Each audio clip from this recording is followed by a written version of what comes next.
أعوذ بالله من الشيطان الرجيم بسم الله الرحمن الرحيم إن الحمد لله نحمده ونستعينه ونستغفره ونعوذ بالله من شرور أنفسنا ومن سيئات أعمالنا من يهد الله فهو المهتد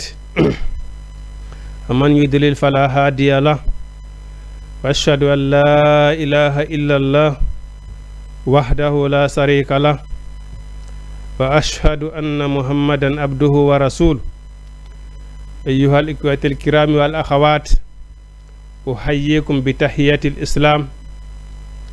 ألا وهي أقول لكم السلام عليكم ورحمة الله نعم مسيب جلبة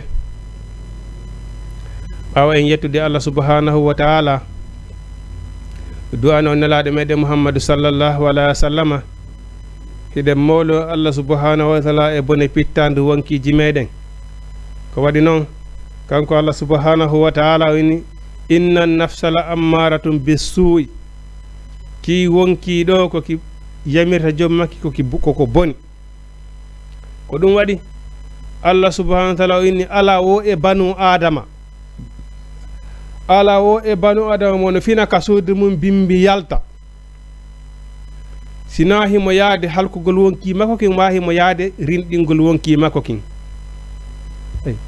ko ɓeyɗo ɗiɗo galleji ɗin ko ɓeyɗo ɗiɗo woni yaltude nder galleji ɗin ko ɓeyɗo ɗiɗo woni e nder adnaw ko wonɗo yaltude e halkugol wonki mum e wonɗo yaltude rindingol wonki mum honnu wonɗo e yaltugol makko ngol ko yaltugol kullol Allah ko ɗaɓɓugol no wuurira ko ɗum woni moye yaltinde e wonɗo yaltude yeddugol Allah subhanahu wa ta'ala ay ɗaɓɓirgol no ɗaɓɓiri wo walla heɓirgol no heɓiri wo eyo si weetiɗo bimbi woɓɓe goo sino yaltiɗo ko no yaltude fi no heɓira lakkere laaɓude ɗaɓɓugol golle daggiɗe ɓiira lakkere woɓɓe goo si yaltiɗo ko weetigol bimbi ko ɗaɓɓugol ko ɗen wonɓe yangode ha ñitti wonki mum heɓira hoore karan woɓɓe kadi ko ɗum ɗon aynide fi jattugol ɗum ɗon ayi andi ko ɗiɗo woni yaltude ko wonɗo yaltude halkugol wonki mum kin wonɗo yaltude rindingol wonki muɗum kin ay oɗo wonɗo yaltude fino ɗaɓɓira e hoore ko laaɓi dagi ko wonɗo rindinde wonki muɗum oɗo wonɗo yaltude jattugol yiɓen tiriyanda oɗo ko wonɗo halkude wonki mum ko ɗum waɗi si Allah subhanahu wa ta'ala inni kala mo wonki mum itta wara e hoore ɗaɓɓere muɗum nden haray ko yanɗo sahidi o andi ko ɗum wiyete yanɗo sahidi mana ko maayuɗo e laawol Allah subhanahu wa ta'ala ni jiya e muɗum waɗaynoɓe jihadi fewdo nelaaɗo Muhammadu sallallahu alaihi wa sallam piirugol fiyo ka ɗo diina tawe fiyo ka ɗo diina daro ƴettidiri kaafaje soppidiri e heeferaɓe fiyo diina l'islamu daro maynoɓe ɗum ɗoɓe fof ko yamɓe sahidi neɗɗo noon so wiyama yanɗo sahidi mana maayuɗo e laawol Allah o ɗo malayka ko wiyete landal qaburu o landitake ɗum fes o yidata e landal qaburu o landitake ɗum ayi bon ino jiya yanɗo sahidi honnum sonnajo ɗen tori Allah sonnaɓe jibi e sowotoɓe jibina ɓen fof ɗen tori Allah subhanahu wa ta'ala yo Allahu lanɗo jonotuɓe hoore maɓɓe ayi kala sonnajo heddiɗo ko wiyete jibingol kon si tawi woni hin ko modi makko ko reedu laabundu ay woni ko saawi o heddi e muɗum ay ko modi makko jibini koye hoore dewgal laabungal ko ɗon o heɓi so heddiki e muɗum oɗo ko sonnajo hara ko yanɗo sahidi o konta ko sonnajo yanɗo sahidi oɗo o landata ko wiyete landal qabur ay waraɗo e hoore jawdi mum mana ka wonɗa e gollude ɗon ka wonɗa e ɓirde lakkere ma nden ɗon ɗaɓɓa no wuurira goɗɗo o tawa ma ɗon warama saabu jawdi ma ndi oɗo ko yanɗo sahidi oɗo o landetake fi landal qaburu fes ko ɗum waɗi aventurier fof ko ɗum waɗi Allah subhanahu wa ta'ala cippene yurmene nder aventurier par ce que wonɗo e aventurier gal fof no wawi wonɗo e wadde jihadi fi sabilillah ko ɗum konta ay iwa e leydi ma ka leydi ma masoro ma ka finuɗa mandiɗa acca nene ma acca baba ma miññiraɓe famille ma fof yaha e leydi jaleniri ka anda nene a yiyata baba ay guiɗo wo yurminɗo oɗo ko kontaɗo koye wonɗo e jihadi ha ñande o hewtiti ɗum noon ko ɗum waɗi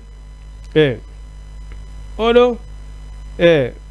ɗum ko waɗi kiiɗo wonki ala noon neɗɗo woni neɗɗo yaltawo sina ɓeɗo ɗiɗo woodi ko wonɗo yaltude fii rinɗingol wonki mum kin ɗaɓɓinaki ko laaɓi dagi e wonɗo e ɗaɓɓirde no harmiri gandi o ko ɗum kamɓe sonnaɓe sahabaɓen ko ɗum waɗi no hawni nelaɗo landano ɓeni nelaɗo moftede mana jimeɓe fof ko mbo ɓuri moƴƴude nelaɗo maaki ko sahabaɓe am ɓen wurotoɗo e nelaɗo ɓen ko ɓeɗo ɓuri moƴƴude hooti homɓe kadi ɓe wi sahabaɓe ɓen ɓeydi hoota kadi ɓeni honno ɓeyni taabiina ɓen jokkitiɓe ɗon joni ndaren enen sonna emen ɓen e sonnaɓe sahabaɓen si ɗum no eɓɓodiri sahabajo si o yaltino ka suudu makko fewdo nelaɗo o yalti yawgol ɗaɓɓoygol ko adda wurnira ɓengure makko nden ɓengu makko darnamo nangamo jeƴamo ha hakkille makko ɗen arta o ndaramo ka nder gite oyna ɗa reenilan oyna reenilan oyna hi oyna hiɗa jentilan oyna hi oyna mi yammirani ma ɗaɓɓiroygol no harmiri nani ko sattama ta addoy ɗo tammaɗo hara kono harmi ndu heɓori nani o yeeto ɗum modi makko sonnaɓe sahabaɓen ɓe yeeto ɗum modi ɓene ko sattama sa yahi de si lutti a heɓo yaali artu hara heɓali ɓeyna kono hara addu yalɗo ko harmi dey oyna sabu honnum o inna heege nge miɗo wawi muññade kono yiite jahannama nge mi wata muññade nge est ce que enen hande sonna e men ko ni way yo artun kamɓe ɓe tefa no heɓori o ko si manki woni probléme o kono laaɓi heɓori kono dagori heɓori owoy ɓe tefa ɗum ɗon ko si heɓaki ko ɗon woni probléme o nausubillahi ayi fi honnum ɓe wi fi honnum heege ngem meɗe ɓe wawi muññade ɓeni kono yiite jahannama ngam ɓe wata muño yaade nge dey yo par ce que no gasa modima si hande heɓaki no gasa janggo heɓoyo faami sabu nelaɗo maaki kala ɓandu wuurirndu ko harmi ko yiite jahannama ngen ndun ɗon ɓandu sunnoytande yawmal qiyama ay ko yiite jahannama ko ton nge luttoyta ay nelaɗo maaki kala mo suɓaali ko ñaama ɗum ɗo hino daggi ka hino harmi yawmal qiyama ne ñande dango ɓe malaika letto ɓen suɓoyta dambuɗe yite ɗen ko hongale majjo o naatiroyte suɓanoytamo naatiroyama ka o naatiroy wo ko rondagomo tum bugo ka nder yite ton par ce que o suɓano ko aduna ɗo ko ñamata kon hino laaɓi walla hino daggi waɗi so inni wa isi qala ibrahima tibande annabi ɗo wiyano yimɓe makko ɓen mi ɓay o inni mi rewata sana mo fes miɗo woɗɗiti konko rewa ton inni wonali min komi sirkanowo allah mi ɗaɓɓanta allah rewiditeɗo ay wa haajahu qawmahu yimɓe annabi ibrahima ɓen soñjimo noon ɓe wenjimo ayi no wa hande so tawi woni gonga ɓe a yayi hande piiji ko woni allah subahana wa taala faminima alqur'ana e sunna tawi wona ɗum akkinoɗa ko mon hande a hewti a fuɗɗi geynude ko ɗum ɓene awa kaari janggi minen hari buy jangge ɗo kono minen naali siga ɗum ɗo minen hari min anda ɗum ɗo awa kaari janggi eyi ɓe wenjimo qala kanko annabi ibrahima wi honum o wiyata inni atu haajuni ene on wenjaylan on sonjaylan fillahi e fi allah ɗum ɗo fof ko fimiɗo wi ko allah tum woni ko rewete wagadi hadani aasi ko ɗulle allah fewnilam ɓay tum mi andi allah ko allah goto kon woni ko rewete si ɗon faala o reeɗo sana mo ha janggo mi rewata sana mo moɗon allah fewnilam wala a khaafu mi hulata non ma tusirkuna bi konko won ɗon e sirkandi allah ay ko waɗi on wawana lan hay e hunde illa an yasa allah sina konko allah on muyanni mi rabbi jomi an sey an hunde ko ɗum hay tami hula o julɗo ko ɗum ɗo hani wonude julɗo wota hulu hay hunde ko wona allah subhanahu wa ta'ala hay fussi goɗɗo wawanama sina ko immori ko allah subhanahu wa ta'ala ay ko allah tun yoni ko hule ay banu adama ɗimmo ma hersamo kono par ce que julɗo ko yo woni hersowo banu adama ko yo woni hersu ay julɗo ko ya jogo kullol allah hersa yimɓe ɓen ay par ce que no wodi ɗo e woɓɓe goo ɓe andanɗa hoore maɗa kamɓe bon ɓe hersata waɗugol piiji goo andi hara hino satti joni hay si tawi woni hay si tawi woni wona yeeso nene ma e baba ma hay si tawi woni wona yeeso esiraɓe ma en tant que julɗo en tant que julɗo haray an kadi hiɗa duwa hersude waɗugol piiji goo hiɗa duwa hersude waɗugol piiji goo ma nananede piiji goo ko waɗi noon diina kan ko fof hawti ko ɗum sa yi woɓɓe goo hino daroɗo devant public yenna daro devant public wowla piiji goo wona ko haani ko waɗi julɗo no duwa hersugol en tant que julɗo nelaɗo maki julɗo ko neeɓi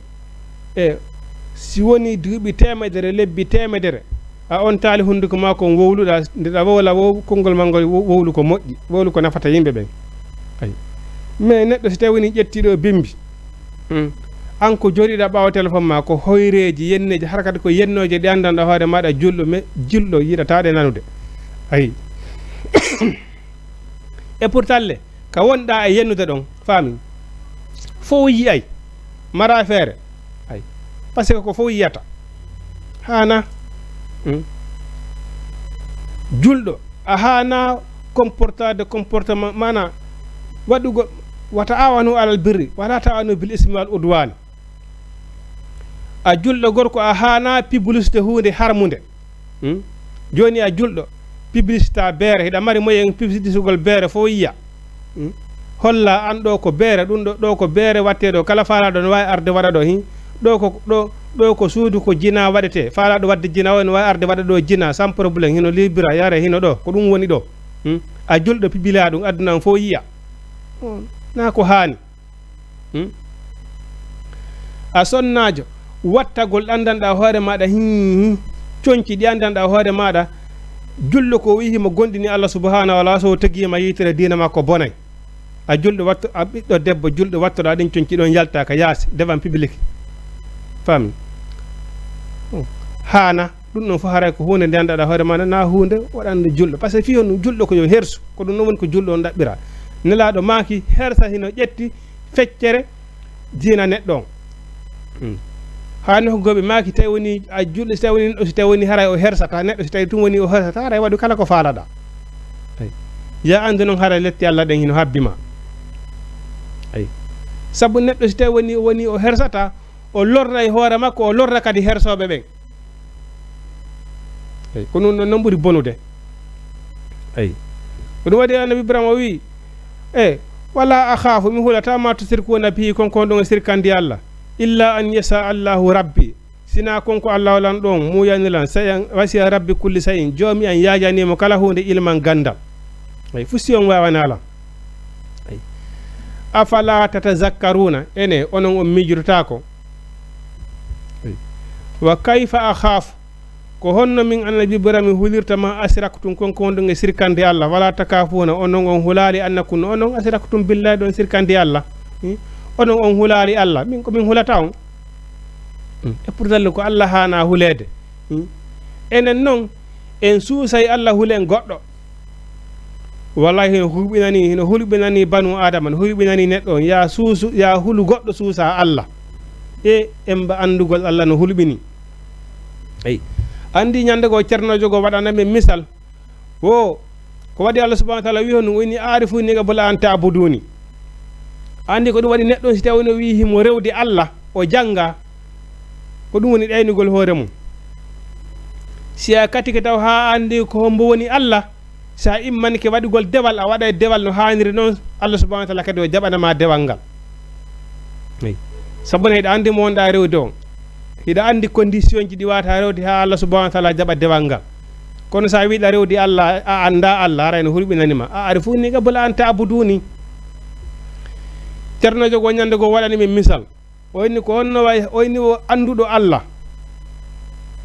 no hulirta Allah noon e mo anda Allah no suusiri Allah noon o waɗi misal o wi no way wawno honno joni wona bollil no andirɗe ɗen andi si wiyama mbidanewil ɗen andi ko bollil kiitawil ko wiyete kula sagi kon kamen walla ɗe fintoje ɗe andanɗa hoore maɗa tuuta mum on tun si memima haray an aduna on gayni nanon firsi hunduko mayru nanon meresende hewtima kayri o wi joni noon wona ngil bollil ɗon mbiidane weli kula sagi weli molanangil daroɗa e dambugal suudu yiya haandi naata ka nder suudu ndi naata nder ton hara ton kadi noon no niɓɓiti pitti ɓeynama yahi naatoya nder ton iɗa andi le boddini o nder ton est ce que a naatoy tan ayi ɓeyninde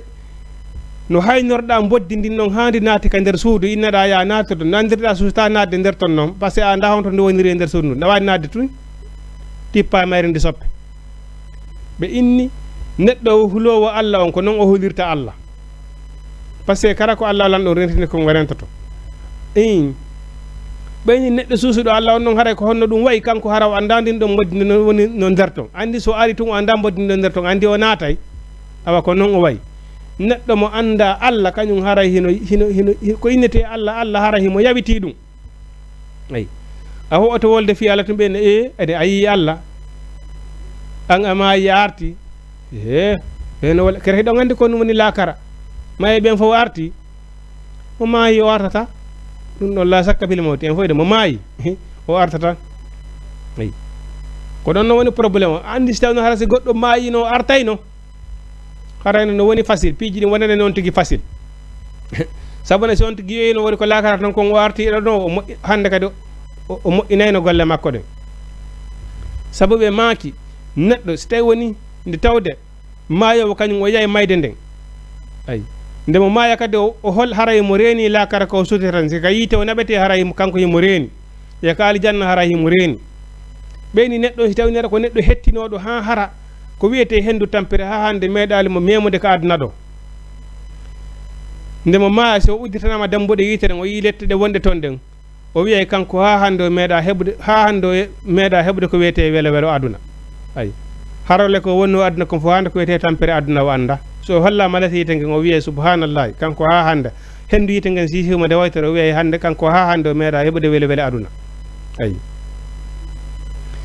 ɓayni neɗɗon ko tampuno ɗo ko tampuno hay so o tampi hara ko leydi ndin o ñamata ma hara ko tew makko on o ñamata tellement que ko tampi si mbayde nde beɓɓimo o udditanama dambuɗe aljanna ɗen o hollama aljanna o wiyay kanko ha hande o meeɗa tampude ayi ko ɗum waɗi mo maayi o artata sabu neɗɗon si o maayino tara koko boni o wonno e waɗude so yahino yilette wonde to nden o arti hande kadi o rectifiyayno golle makko ɗen kono wata wonde tawde neɗɗo on ko ɗum Allah subhanahu wa taala o inni mayden mi suuɗi ɗum kala wonki ay dargal mi suuɗi ɗum kala wonki ay mayde kadi ko wona noon hay goto anda ko honde tuma mayata ay si goto no anduno ñalande mayde munde no andi ko nde hitande ɗo mayata hay goto sumoytano par ce que hewtani ɗon tum préparoɗa golla ko moƴƴi mayde nden tawa e hoore mum kono haala goto anda ko ɗo sabaɗene ko bakta tan mayde nen koye nde juhwe ay asanani ko onen Allah ni ko angal andugol Allah subhanahu wa ta'ala neɗɗo si tawni mo andi Allah subhanahu wa ta'ala si Allah wala fi mudum wala ma fi la kara wala ma kanko ara jibahi ko non woni ko wala kono mo anda ko hara hino majja ay no wireten non wo mo anda goro judayde ay kono woni hakkunde mo anda Allah subhanahu wa ta'ala ay oyni afala tazakkaruna ene onon o miijrota ko wa kayfa ko onna mi hulirta wa kayfa ko onna khafu mi hulirta ma asraktum konko on e sirkude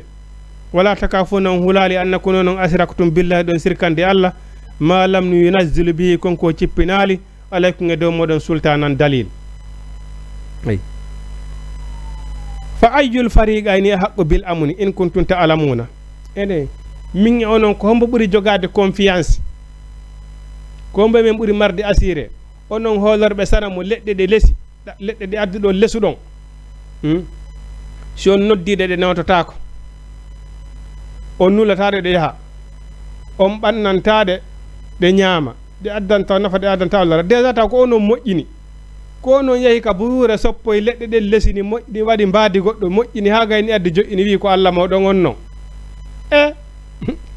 e mi wiudo ko Allah tagudo on tagi del ledde de lesu don wurnowo on wara on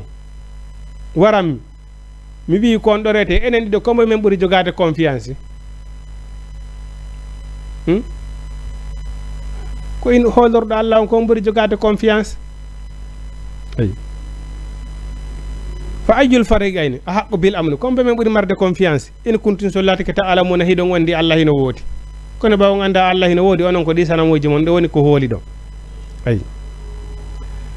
allazina ɓen amanu gonɗimɓe ayi walam yalbusu hara ɓe jillindirali imanu he gonɗinam e ngal mbe zulmin tooñe wala ka ɓeɗo lahumul amnu ko ɓeɗo ɓuri jogade confiance ka Allah subhanahu wa ta'ala ayi wa hunno kamɓe muhtaduna ko kamɓe woni fewɓe ɓen ayi neɗɗo gonɗinɗo ha gayni tawi o jillinirali e gonɗinal ma ngal kadi tooñe ayi ko ɗum woni jillindirgol gonɗinal mum ngal tooñe mana si tawi woni an ko a julɗo si tawi woni a inni ko a julɗo kono noon golle maɗen e golle heferaɓen fusi seeda ay wonon ko a julɗo ko ɗum woni toñugol hoore muɗum ay ko ɗum woni toñugol hoore muɗum sabu kanko Allah subhanahu wa ta'ala wino ɗum wa man tasabba bi qawmin fa huwa minhum ay kala nanditiniɗo yimɓe haray o jiyama e maɓɓe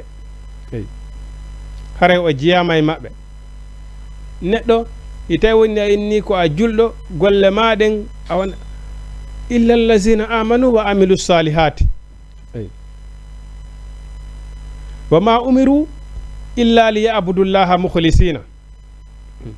neɗɗo si tawi woni a woni julɗo kono noon a laɓɓina naali Allah diina kan a jillidiri diina ma kan e goɗɗum goo ko ɓeɗo woni toñeɓen mana allazina ɓen amanu gonɗinɓe walam yalbisu imanihim ɓe jillidirale gonɗal e ngal be zulmin tooñe ha fi honnum wama ibudullaha mukhlisina lahu dina ɓe rewi Allah ɓe laɓɓinani Allah diina kan Allah subhanahu wa ta'ala inni wa hun muhtaduna ko ɓeɗo woni fewɓe ɓen a bakkidali Allah e diina kan fes Allah subhanahu wa ta'ala ni wa tilka ɗum ɗo hujjatuna woni dalil amen atayna ha momen okki Ibrahima annabi Ibrahima ala qawmihi o rehiɓe makko ɓen ko ɗum ɗo okkuno annabi Ibrahima victoire yimɓe saara nden fop ay ɓe wi kamɓe ko sanamuji ɗin annabi Ibrahima o goto pete wi ko Allah tun ay yimɓe saara nden fop dari hawti fi re'ugol mo gayna fi makko fes ay o heɓi victoire e hoore maɓɓe ay ko ɗum waɗi mo inni haɓay diina mo inni combatay diina haɗa ya andu haray wona mo inni neɗɗo diina yondare wona an woni combatude kanko e Allah subhanahu wa ta'ala Allah subhanahu wa ta'ala wa atayna oyni meɗen men okki Ibrahima annabi Ibrahima ala qawmi o yimɓe makko ɓen ay ala qawmi yimɓe makko ɓen narfa o meɗen ɓanta darajatin darja manna sa mumen yiɗi ɓantugol ay si Allah subhanahu wa ta'ala ɓanti fi maɗa wawɗo mali ɓudi ala inna rabbi tabitino joomi an ay hakimum ko wawɗo ñeñude ay ko ñeñuɗo e golle makko ɗen alimun ko anduɗo kadi wonɗo e hulude mo kanko Allah subhanahu wa ta'ala ay kanko Allah subhanahu wa ta'ala himo seniniri jogiiɓe kullol Allah ɓen eɓe jogaki kullol Allah ɓen ko ɗum waɗi so inni ma yakhfa shay'un fil ardi wala fis samai fama tukfi fis suduri konko suuɗuɗon ka wonkiji moɗon ton Allah subhanahu wa ta'ala inni kanko himo andi hay hunde suurotako mo Allah subhanahu wa ta'ala jiɓaki jogiiɗo kullol Allah emo jogaki kullol Allah ay o inni gadi ko gonga kanat lakku latani ko uswatu hasanatu ñentinirgal ay fi Ibrahima e fi annabi Ibrahima wallazina ɓen amanu gondi e mahu wondirɓe makko ay isi qaalu timondo wi'anno li qawmihi yimɓe makko ɓen innano min dey bura o miɗo woɗɗiti on ay miɗo bura on mikko miɗo woɗɗiti on yimma ta abudunay konko rewato min dunilay ko worri Allah ay kafarna bikum mi yeddi on fes wa bada baynana wa baynakum Allah wadawata wal baghdau abadan hatta tu'minu billahi wahda annabi Ibrahima o wi mi tertika on fes ngaygu bugama hakkunde an hakkunde moɗon en tant que gondinali Allah subhanahu wa ta'ala ay la tajidu qawman yu'minuna billahi wa yawmil akhir yuwaduna man hadallaha wa rasula neɗɗo jaɓɓuɗo Allah e mo saliɗo Allah ɓeydiɗo ɓe weldata aduna si tawi woni wiwɗo no jaɓi Allah on dey ko gonga mais et pourtant noon si a ndaari ha yimɓe saliɓe Allah ɓen goy si ɓe yii innuɗo ko Allah e nelaɗata heɓe añimo ay yimɓe wiwɓe kañum no sali Allah e nelaɗo ɓen si ɓe yii wiwɗo ko Allah e nelaɗo hara heɓe añimo par ce que weldata ko Allah waɗi ɓen ɗon ɗiɗo ɓe weldata ha ñande ko ɗum waɗi so tawni a wiyama ka julɗo noon tawi woni hihi ange wiɓe jokkuɓe ko Allah e nelaɗo faala ko taw woni hen ange maɓɓe kon immode on jolide haray dartu hoorema a wiɗo ka julɗo on haray dartu hoorema ayi wal bakhda ngengu abadan hatta tu'minu billahi ha gondi non Allah wahdahu kanko tum ayi ala illa qawlu ibrahima sina kongol annabi ibrahima li abi wonande be makol o winno honno o ila astaghfiranna laka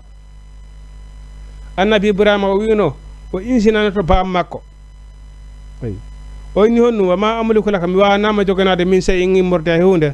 rabbana jemi amen alayka tawakkalna ko an woni ko mi hoolori ayi annabi ibrahima o wi'uno o insinanto baam makko nde yawno noon ha o tawi o taƴike baam makko taƴike hande o taƴike silimugol baam makko hande kadi o wi hande kadi o harminin hande kadi insinanogol baam makko ko ɗum waɗi daganta ko julɗo ka du'ano kefeero so tawni kefeero o maayi ayi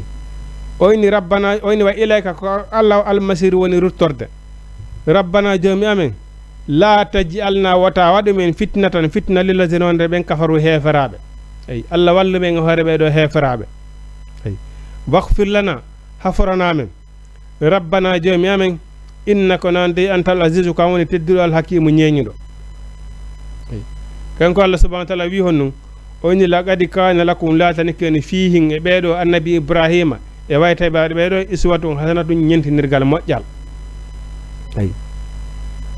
liman kana wonande kala on laatiɗo yarjullahi mo tañƴini hawrugol e Allah kala tañƴiniɗo hawrugol e Allah yo ñentin annabi ibrahima ayi sabu hay nelaɗo Allah subhanahu wa ta'ala ni ittabi'u dina abika ibrahima ayi annabi ibrahima o laɓɓinan Allah dewangal ko ɗum waɗi so Allah subhanahu wa ta'ala inni wattakhizu ibrahima khalila ayi so ndaari nene no weli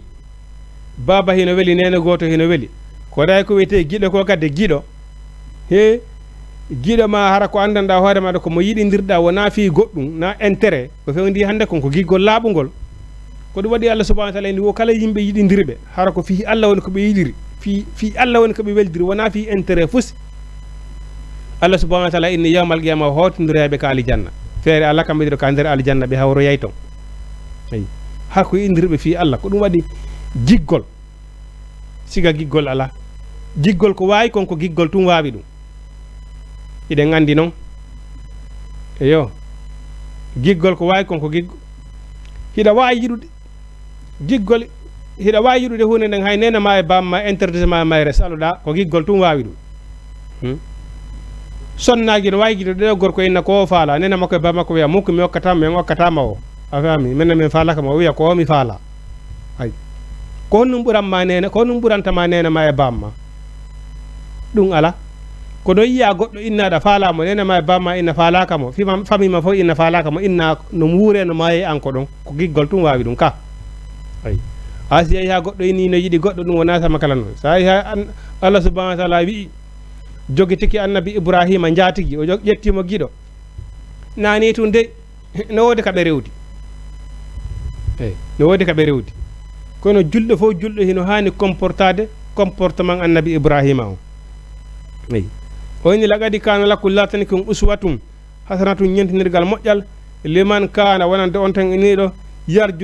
yarjulla hawroya e Allah kala anduɗo sima yi hawroya e Allah yo ñentin annabi ibrahima eyi wal yawmil akhiri himo laaɓa laakara hino woodi ma ya immito ay amman yetawalla kala non on saliɗo wi kañum diina wona haaji muɗum islam wona haaji muɗum Allah wona haaji muɗum fa inna Allah huwal ghaniyu Allah kañum ko patron Allah ko patron de yo Allah ha jakay ɗum Allah subhanahu wa ta'ala ni tagore no fo si hawtiti yeddimo ɗum ɗutata e lam makko ngon fus en fof meɗen si hawti e rewi Allah subhanahu wa ta'ala ɗum ɓeydata e lam makko ngon hay fus ay huwal ghaniyu ko kanko woni patron alhamidu kanko kadi ni yettiniɗo ay sa ndaari malaika ko woni yettude Allah subhanahu wa ta'ala kon tun e nder ñallal ngal ay enen banu adama en heɓata ɗum Allah kañum hino mari ko rewamo no mari kon ɗo yettude banu adama si inni rewata Allah haaja ka Allah ɗum lorata Allah ha e hunde ay wal khaniyu alhamidu kala woni patron kanko woni yettiniɗo ay on yon rabbana joomi amen ay li yuqi musa ay rabbana joomi an inni namin astkantu mi hoɗinoyi min zuriyati ɓe ngori anden bi wadin yayde khayri zi zar'in ndi alda e remuru ay inda baytikal harami ka suuduma horomortendu min abi yimɓe am ɓe kaynuɗa min aɓɓe ɗo makka kuɗum ala toon kakum ala toon hay hunde ay li yoqi musalata fiye ɓe ñiiɓo e julde faji al waɗu afu idata ɓerɗe minan nasi immorde ɓen tahawa ilayhin no yiilo e maɓɓe on andi makka hari ko laawol ay ko laawol seteɓe waɗaynoɓe commerce ay warsugu on arsika e mena samarata immorde dinɗe leɗɗe la allahu no gasa kamɓe eskurona ɓe yetta e Allah subhanahu wa ta'ala rabbana joomi amen inna ko nan ta'alamu hiɗa andi ma nukhfi konko suuɗi wa ma nu uline konko feeñi wa ma yakhfa ala Allah suuɗaki Allah min sa in hay e hunde fil ardi ka leydi wala fi samai wona ka sama alhamdulillahi allazi yettore wodani Allah wahabali okkodoran alal kibure dow mangon ismaila annabi ismaila wa ishaq ay e ishaqa inna rabbi no joomi an la sami'u du'ai kanko Allah subhanahu wa ta'ala ko nanowo du'a rabbi joomi an ijji al waɗu ijji alni waɗan muqi musalata ñiɓowo e julde wa min zuriyati ɓe ngori anden ndaare annabajo Allah ay annabajo Allah annabi ibrahima kanko e hoore makko himo toro yo wonu neɗɗo niɓowo e julde ay rabbana joomi amen ay taqabbal jaɓam men du'a e du'a amen on rabbana joomi men aghfir li hafaran men wali walidaya e jibinɓe men ɓen walil mu'minina hafarana gonni e ɓen fop ay yawma yaqumul hisabu ñande ñalande hasibore ay ndaari ɗo kanko annabi ibrahima ay o annabajo ay kanko annabi ibrahima o annabajo hino toroyo Allah subhanahu wa ta'ala waɗa mo tabitowo e julde ay rabbi joomi en ijji alni waɗam muqi musalata ñiɓowo e julde ko ɗum waɗi neɗɗo si woni mo juulata haray o bonirama ay wa min zuriyate ɓe ngure anden an tun kadi si a juuli a wonal a yammirade ɓe ngure nden juulugol nafatama ay wa min zuriyate ɓe ngure ande rabbana joomi amen wata qabbal jaɓam men du'a amen o rabbana joomi ighfirli hafaran wali walidaya ɓe ngure anden walil mu'minina hafarana goni e ɓen fop yawma yaqumul hisabu ñande ñalande dargal ñalande hasibore ay julɗo kadi tawani himo torade ko yo torano hoore makko o torano tagore nden fof wala tahsabanna allahu wota sikku noon Allah on khaafilan himo welsindi amma ya amalu zalimuna e ko toñoɓe bandiji ɗi woni wadde ko nafi Allah hino welsindi de hamɓe woni bandi saliɓe ko Allah e ko nelaɗo wi kon wona ɗi agresseur ji tunde wonɓe yaade ɗo daro e laawi agressa yimɓe wona ɓen tum woni bandi dey kala saliɗo ko Allah e nelaɗo wi kon wonɗo bandi ɓura on Allah tagama o timminana tere maɗen fop hiɗa fofude fofango Allah gon hiɗa yarde jaran Allah ɗen ko Allah accuma kadi hiɗa andi pellet ko Allah walan ɗon accuma hiɗa ñamude arsiki Allah on hiɗa finude waalo ɗano hiɗa fofude Allah wiya ya waɗu hunde kare wiya waɗata bandi ɓura oɗo eyi sa nani bandi tigi tigi delen kan ko oɗo wiwɗo ko Allah e nelaɗo wi ko mbaɗata ɗum falaka ɗum sa nani bandi tigi ko oɗo ɗum noon Allah subhanahu wa ta'ala wi wala tahsabanna Allah ton sikko Allah de hino welsindi khafilan himo welsindi amma ya amalu zalimuna ko bandiji ɗi woni waɗude innama yuakhiruhum ande ko nennirani ɓe taktasu fihi al absaru ko ha ñalande de gite purtinoto e muɗum ko wonde woni nden ñalande dargal ko ha ɗon Allah subhanahu wa ta'ala nennani bandiji ɗi ñalande de gite purtinoto e muɗum ay o ni wattulu alayhim jangu naba ibrahima kabaru annabi ibrahima isi qala li abi tumonde wiyanno be makko wa qamo hi makko ɓen ma ta'buduna ko honnu rewan ton ay qalu are wa qamo hi makko ɓen ma ta'buduna ko ndiro ton qaali ɓe wi na'budu mo de rewa asnaman sanamu ay fazallu laha akifina men tabiti e majji ko ɗin woni ko men rewata qala annabi ibrahima wi hal yasma'unakum ene si on noddiɗi ɗi nanay ay aw yanfa'ukum ene ɗi nafa yon goɗɗum o yadduruna ɗi lorra yon qaaluɓe wi hey wona ɗum fof ɗiɗi nafata men si men noddiɗi nanata balko woni wajadna aba'ana men taw babiraɓe amen ɓen hino rewde ɗi kasalika wonani kadi yafaluna men woni minen kadi men woni e waɗirde eyi ko men tawri babiraɓe men kon eyi ko men tawri mawɓe ɓen kon eyi fina tawa ha ɗisana mogi ɗi nafata men ɗi lorata men kono men taw babiraɓe men hino rewde ɗi ko ɗum waɗi minen kadi men rewde ɗi he wona fina tawaji fof jokkete eyi kasalika wonani yafale men e gollirde qala o wi afara aytum e on yaali ma kuntum onon ta'budude konko rewɗon on ɗo rewde antum wa aba'ukum e onon afara aytum antum wa aba'ukum e babiraɓe ngalaga damuna aritiɓe fof fa innakum onon aduwulli ko gaño wonan ndiyam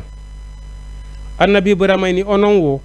babiraɓe mo garani ɓen fof ko gaño wonan ndilam min annabi ibrahima mi jokkata ko jokkoto mi rewata sanam ayi aduwulli ko gaño an illa rabbul alamina sina jeyɗo tagorde min ko allah gotoni ko mi rewata allazi on khalaqani ko woni ko tagimmi fa huwa on yahdini woni ko fewnimmi wallazi on huwa on yuti imni woni ko nyammintam wasqini ko woni ko yanatalam wa iza maritu ko nawni talam